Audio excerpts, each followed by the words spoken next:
안녕하십니까. 2022년 12월 26일이죠. 현재 시각 오전 8시 25분 지나고 있습니다. 자, 송구시장 시작하도록 할게요. 소리 확인하고 시작하도록 하겠습니다.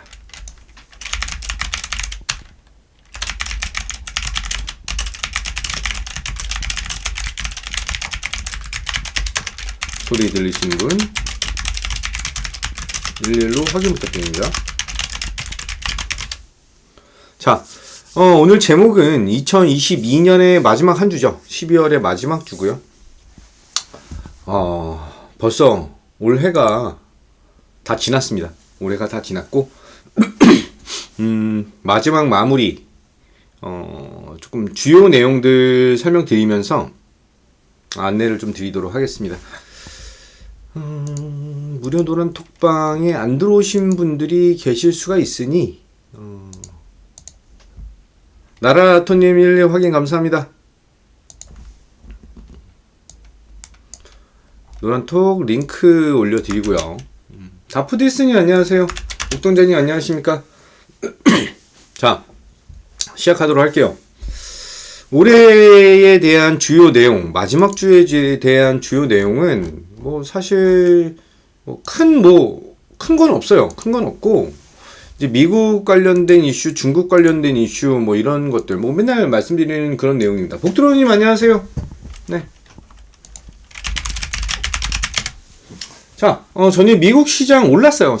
소폭 상승을 했고, 0.5%, 0.6%, 0.1%, 러셀 0.4%, 이 정도 올랐는데, 오늘 저녁 미국 시장은 휴장이에요.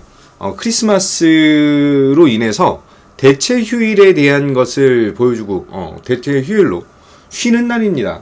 네. 우리나라 시장에서 오늘 영향을 미칠 수 있는 것이 크리스마스 한파가 어마무시했다. 그래서 에너지 가격에 대한 변동폭이 세게 나왔어요. 24일날 보면 천연가스 가격이 한 4.8불 정도 수준에서 5불을 넘기는 모습을 좀 보여줬습니다. 그러면서 에너지 관련된 종목들에 대한 흐름이 소폭 나타날 수가 있다. 달러 인덱스에 대한 변화는 크지 않았습니다.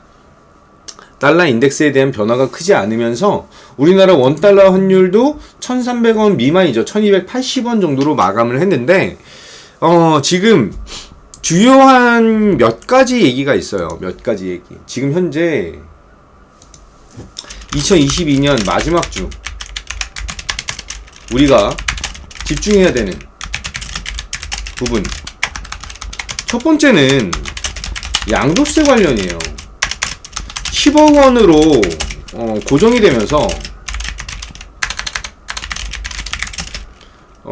이제 매물 출회가 예상한다. 이게 너무나 늦게 진행이 되다 보니까 양도세를 회피하기 위해 10억이죠. 10억으로 양도세를 회피하기 위해서 매도에 대한 것이 나타난다라고 볼 수가 있는데, 자, 여기서 주목해야 되는 부분은, 자, 이런 기사가 좀 떴었습니다. 이런 기사. 어떤 기사면은, 어디가 슬커서? 있다.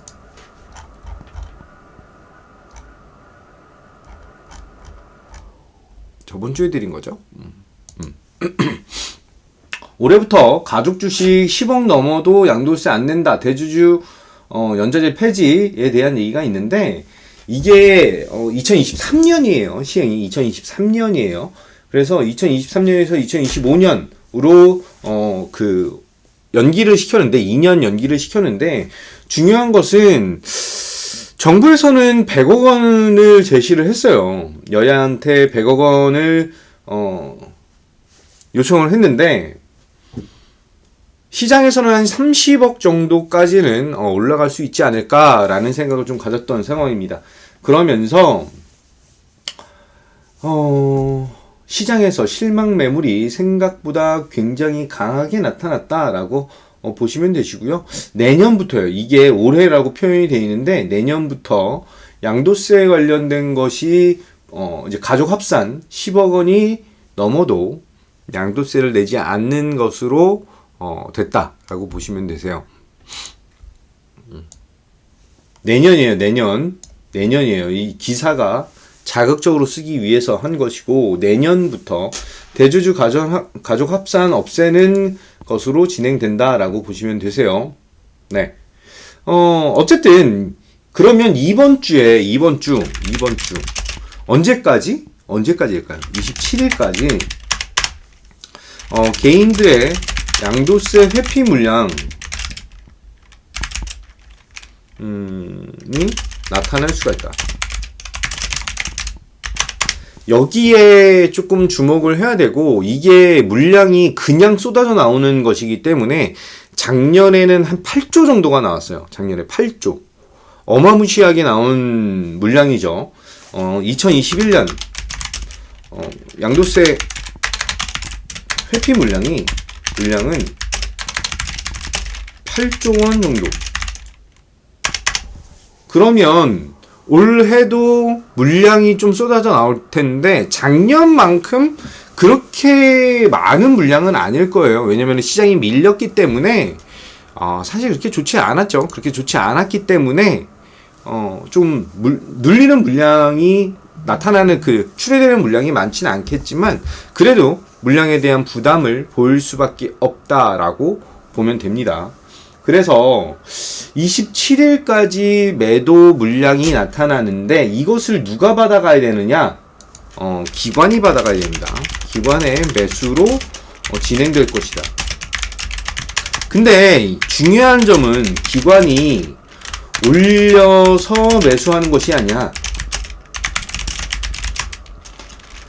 받쳐놓고 받아가는 그런 매매 방식. 그래서 주식이 올라가는 것은 특히 월요일, 오늘 같은 경우는 아주 크게 나타나기는 조금 힘들지 않을까. 근데 저번 주 금요일에 좀 많이 밀려서 기대를 하시는 분들도 계실 거예요. 계실 건데 내일까지는 변동성에 대한 것이 좀 크게 나타날 가능성이 있다. 이렇게 보셔야 됩니다. 자, 두 번째는 계속 말씀드렸던 중국의 리오프닝이에요. 그럼 이게 2-1로 갔을 때 중국의 리오프닝에서 가장 중요한 것 중 하나는 코로나 확진자 증가입니다. 코로나 확진자 증가. 송감생님 안녕하세요. 네, 오늘도 송투하시기 바라겠습니다. 코로나 확진자 증가로 인해서 죄송합니다. 지금 우리가 기대했던 거예요. 왕위가 원래 올해 안에, 그러니까 이번 주에 방한을 해야 돼요. 방한을 해야 되는데 방한이 무산됐다라고 하는 기사가 나왔습니다. 네, 소식통에 의하면 숙소 예약된 사전 준비가 아직이다 라고 하면서 이 부분에 대한 것이 리스크적인 측면으로 올라올 수가 있어요. 그래서 그동안에 중국 관련된 종목들에 대한 흐름에서 우리가 조금 기대하고 감안해야 되는 것들이 있다.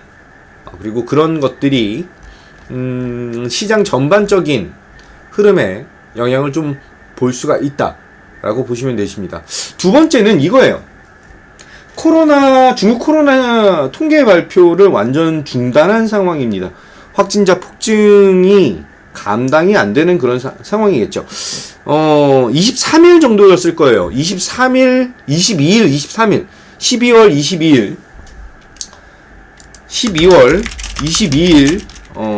집계로는 중국인의 6억 한 6천만 명이 확진 판정을 받은 14억 인구 중에서 이렇게 거의 30% 넘는 수준이죠. 상당하게 확진 판정을 받았는데 이후로 더 늘어나고 있다라고 하는 게 굉장히 큰 부담이 되고 있는 상황이죠.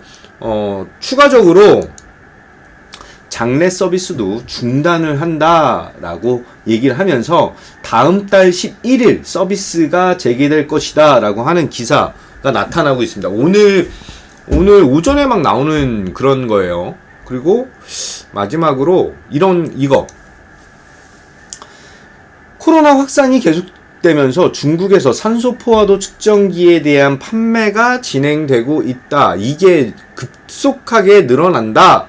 라고 하면서 여기에는 산소포화도, 뭐 감기약 이런 것들이 오늘 시장에서 두각을 나타낼 가능성이 크다라고 저는 보고 있습니다. 따라서 그동안에 뭐 진단키트, 뭐 의료기기, 뭐 감기약, 의료 원재료 등등에 대한 것을 가지고 계신데 이놈이 움직이질 않아 하시는 분들이 굉장히 많으실 거예요. 굉장히 많으실 건데 사실 조금 시간적인 여유를 이번 주 아니에요. 이번 주가 아니라 중요한 것은 다시 한번 말씀드렸지만 중국인의 한 8억에서 9억 명에 대한 확진자가 나타날 거예요. 8억에서 9억 정도. 지금 이제 통계적으로 나온 수치를 제가 말씀을 드리는 겁니다. 제가 유추하는 것이 아니고 통계적으로 나온 숫자를 제가 말씀을 드리는 게 8억 5천만 명에서 9억 명 정도를 예상을 한다라고 얘기를 하고 있어요. 그래서 중국인이 8억 5천에서 9억 명 확진을 예상한다.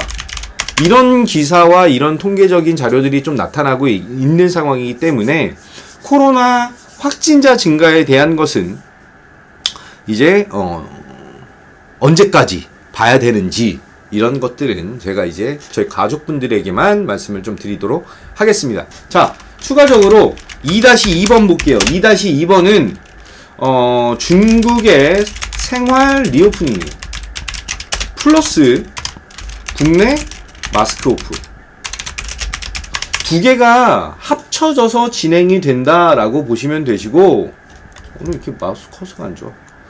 이렇게 합쳐져서 보시면 된다라고 말씀을 드리고요. 우리나라 같은 경우는 이거 뭐야? 잘못 눌렀나? 맞네요.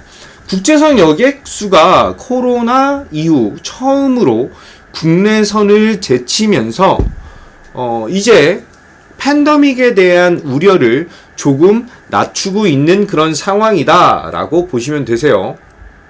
따라서 내년 딱 일주일이죠. 일주일 이후 다음 주부터는 국내 실내 마스크 오프에 대한 것도 기대를 할 수가 있고 중국에 대한 리오프닝 얘기가 슬슬 나오고 있는데 우리나라 먼저 좀 보도록 해야 돼요.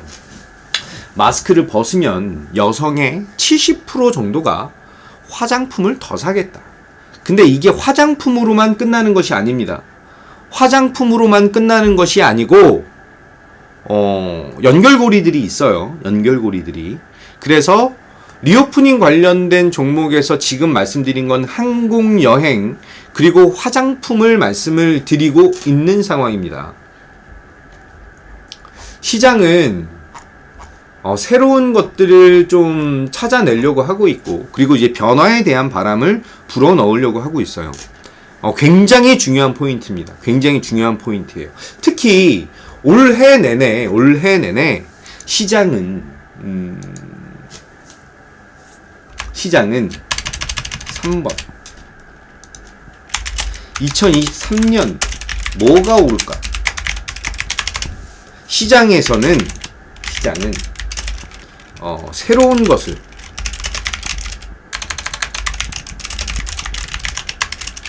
2022년과는 완전히 다른 형태로 시장이 나타난다. 2022년이 불광시생님 안녕하세요. 2022년이 테마주의 시장이었다 라고 한다면 2023년은 다른 흐름으로 시장이 폭발적으로 나타날 것이다. 랄라수익님 안녕하세요. 중요한 것은 시장이 오르느냐 안 오르느냐 이것이 중요한 것이 아니에요. 시장이 뭐 지금 현재 뭐 2300, 2400포인트로 회복해서 2500을 간다, 2700을 간다. 지수에 대한 것 상당히 중요하죠. 근데 시장이 어떤 포인트로, 어떤 시각으로 시장을 보고 기관과 외인들이 매수에 대한 강도를 보여주느냐에 따라서 완전히 다른 형태와 상승률이 나타날 수밖에 없다. 이렇게 표현 드릴게요. 자, 동시효과가 나왔고요. 거래소는 0.13% 하락, 코스닥은 1%가 하락이 되고 있는데, 코스닥이 밀리는 가장 큰 이유는 시가총액 상위에 있는 3강 MNT가 하한가로 잡혀 있고요. 위지익 스튜디오가 27%가 빠져 있는 걸로 잡혀 있습니다. 그리고 LNFO, ST팜, 이런 종목들이 한 4%, 첨보까지 해서 4% 정도가 밀리고 있는데, 2차전지 섹터에 대한 흐름이 조금, 불만스럽고, 이거 어떻게 해야 되나, 라는 생각을 가질 수가 있어요. 반도체와 2차전지 부분은, 경기 민감주이기 때문에, 성장 상승에 대한 흐름을 보여주는 것은 최악의 실적, 특히 반도체에 대한 최악의 실적이 나타난 이후부터 저점을 형성하고 반등이 나올 것입니다. 급하게 생각하실 필요가 없다라고 다시 한번 강조드려요. 다시 한번 강조드리고, 자, 전체적으로 거래소 시장은, 코스피 시장은 많이 밀리지 않네요. 지수적으로 많이 밀리지 않고, 현대차가 보합 정도, 삼성 SDI가 1.3%, 카카오페이가 하한가가 잡혀 있는데, 지금은 뭐 정확하게 나오는 예상치가 아니기 때문에 카카오페이도 뻥이고. 자, 이제 우리가 포인트를 가져야 되는 것은, 지금 현재는 양도세에 대한 것을 회피하기 위한 물량이 어느 정도까지 터져 나오는지, 거기에 우리가 갖고 있는 종목이 포함되어 있는지, 개별 종목들이 거기서 어떻게 회복해서 올라올 수 있는지, 이런 포인트로 시장을 대응을 하시고요. 제 판단에서는